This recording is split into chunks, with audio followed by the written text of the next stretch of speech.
Hey everyone, in this video I'm going to explain the task details page. In a previous video we talked about the manage task grid and the many features associated with that grid. In this video we're going to take it a step further and actually discuss the actual task details.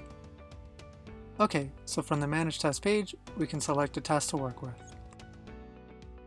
So we are now in a task details page and there's a lot going on, so let me help organize and explain everything. The left-hand side is broken up into the task priorities with some extra details.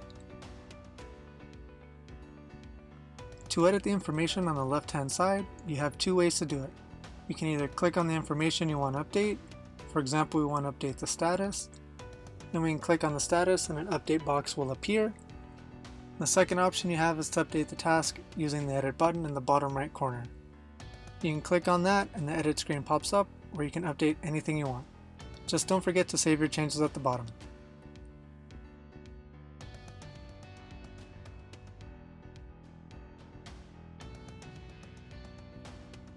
In the middle we have a description or summary of the task and what it entails.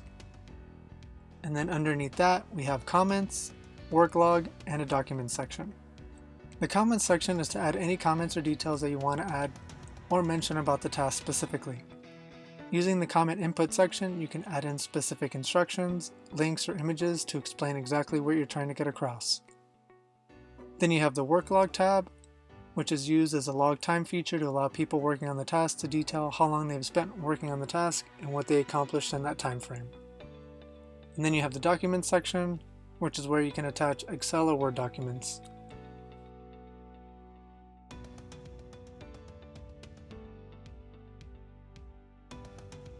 And as you can see at the bottom, each activity has an edit and delete icon.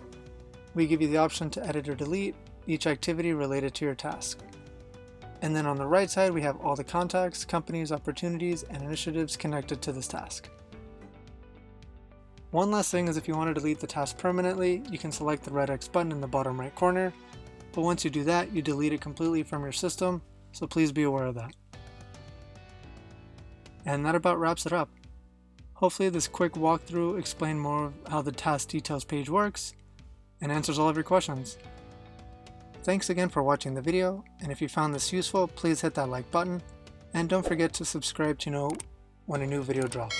Thanks again, and we'll see you in the next one.